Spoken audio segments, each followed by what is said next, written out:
What's up, my beautiful, glorious Dreamfasters? It is Danny Gallows, of course. Who'd you think it was? And welcome back to the next video in our episode-by-episode review of Age of Resistance. I got my Podling hat on. I'm ready to go. So are you, I know. So let's go ahead and jump right into episode number 2 of Age of Resistance, Nothing is Simple Anymore. So for me, one of my favorite aspects of episode 2, and we see this a lot throughout the entire series, is right in the opening sequence, right? It's the music combined with the cinematography, right? Because when episode 2 opens, we have the podling eating the oatmeal, but then we're introduced to Aughra's observatory, and the camera kind of pans through the observatory so we get a good look at it, and then it goes over Aughra, and there's no dialogue in the sequence. There's no, info dumping or explanation of anything that's going on. We're just shown images. The camera just kind of rolls around and lets us absorb the atmosphere of the entire scene while this mystical, magical music plays. And it happens a lot throughout the series. And it proves that you don't need dialogue to set up scenes or to explain scenes or to execute scenes. All you need is good, meaningful imagery with great direction and great camera movements that encapsulate scenes, right? It's music combined with imagery that really tells a story. And Age of Resistance does that so brilliantly, especially in this episode.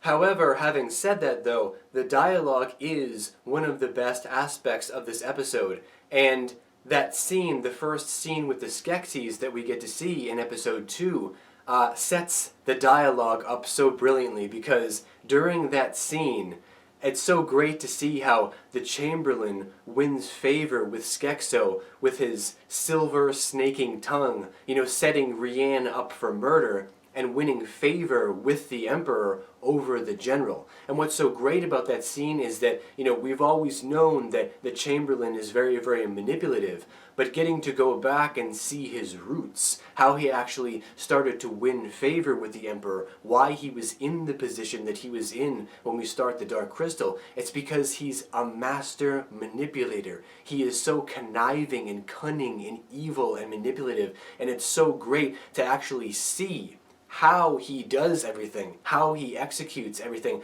how he twists his words to win favor with the Emperor. And the dialogue throughout that scene is so good. It's very, very captivating.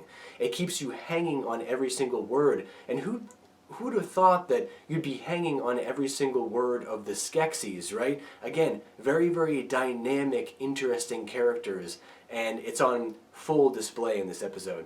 But, of course, that is far from being the best part of this episode. We all know what the best part of this episode is. Yeah, you guys are all thinking it, right?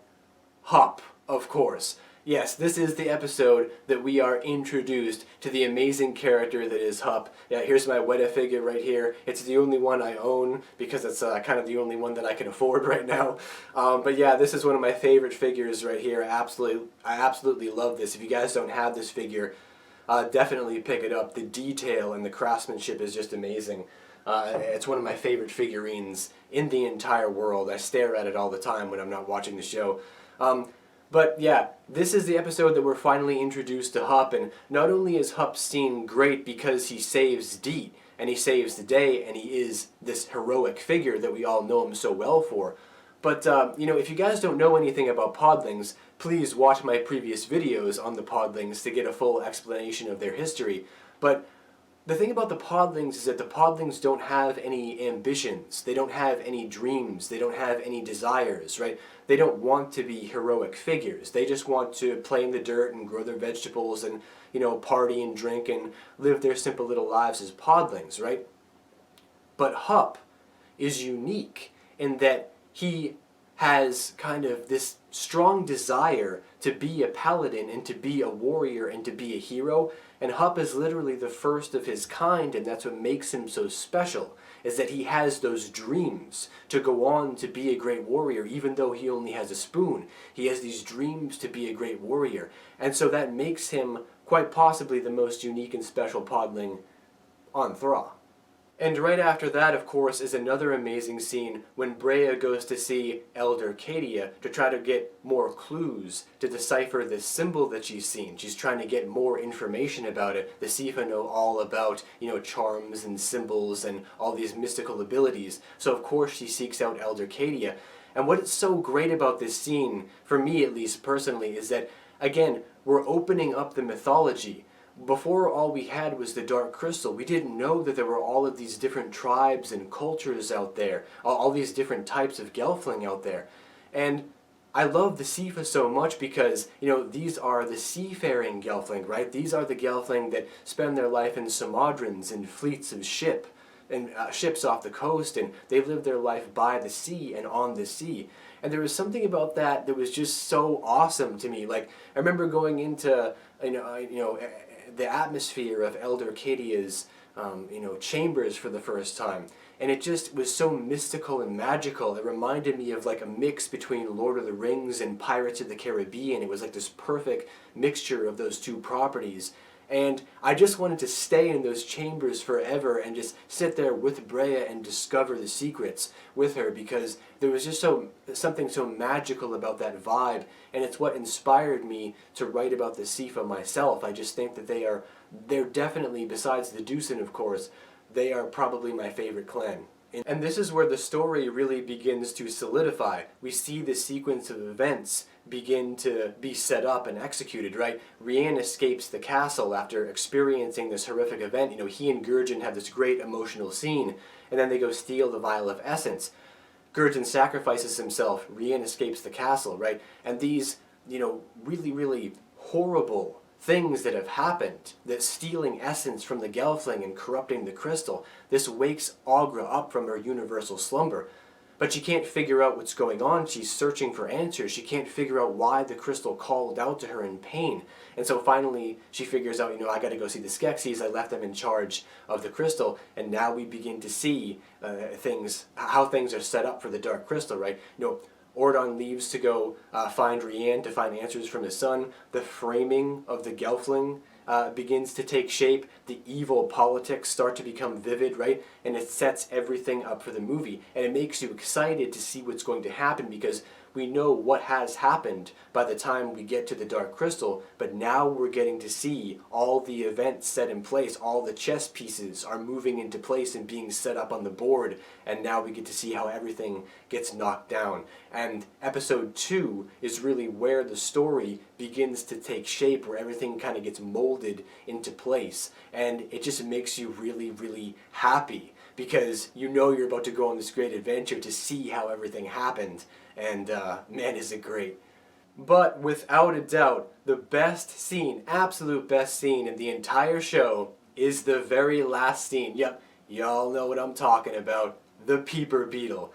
Man, was that a great scene. I mean, seriously, because not only does it introduce us to one of the craziest, creepiest creatures in all of Thra, but once again, it displays the brilliant, manipulative ways of the Chamberlain, right? How he convinces everyone that it was actually Skektek's fault that the vial got missing, even though it was him. He works that snake silvered tongue so well that he convinces everyone that Skektek is at fault, and he gets the Peeper Beetle. And yeah, again, not only does it introduce us to this amazing creature that is the Peeper Beetle. Again, if you don't know about it, go watch my Unknown Creatures of Thra series. You'll learn a lot about Thra. But it also puts on full display the crazy, creepy way of the Skeksis, right? Because the Skeksis have been around for so long that they have their own ways, they have their own system, they have their own beliefs, they have their own religion, right? And we can see that by the ceremony. And they take it very, very seriously. They do not fail their emperor. They maintain order. They are eternal. And they will do anything to keep that in place, even if it means, gorging the eye out of one of their own. They will do it. And, again, brilliant ending to the episode where it fades to black and you hear the Peeper Beetle chomping in his eyeball. And I just have, I have, a kind of a personal eye phobia myself, so it was extremely horrifying, especially horrifying for me to watch that scene. But again, it is the Dark Crystal. You gotta keep it dark. That's what it's all about. And it was just so great. And you knew you were off to something good, you know, when you saw, after that scene took place, and it just grosses you out, and it makes you feel so weird and uncomfortable, and you're like, all right, you know, this is awesome. Like, I cannot wait to see what else they have in store. So in conclusion, something that I learned and realized while rewatching episode 2 is just how compelling the story is. You know, because when you think about puppets, right, you're like, okay, you know, great, Netflix is making this adaptation of, you know, Dark Crystal, they're doing a prequel, great, Age of Resistance, they're going to do it all with puppets, great.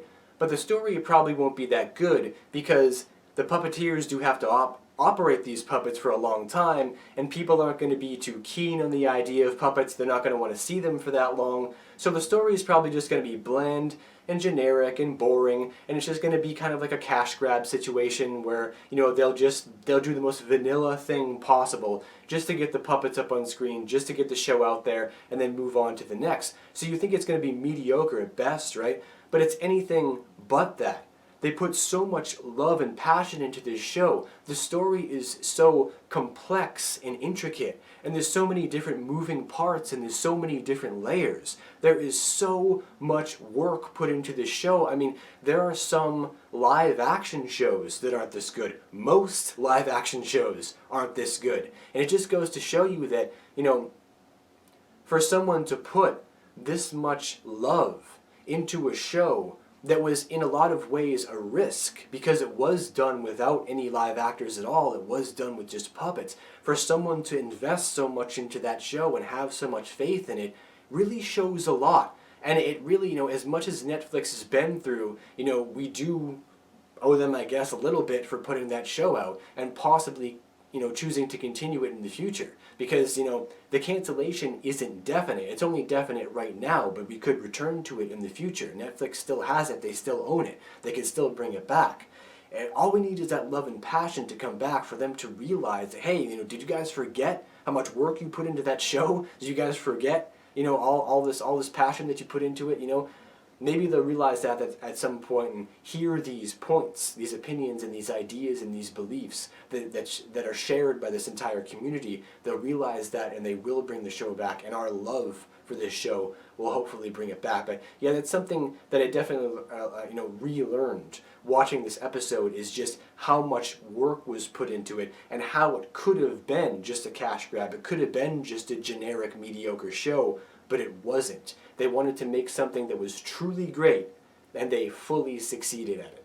Alright, my friends, well, that's enough blathering from yours truly for right now. So now comes the best part of the video, where I turn it over to all of you. Now is your time to leave all of your thoughts and opinions down below in the Great White Void. You know, what was your favorite moment of the show? What was your favorite scene, your favorite sequence, your favorite character? You know, what made you excited about the show? What didn't you like about this episode, if there was anything at all? Leave all of your thoughts and opinions down below in the Great White Void.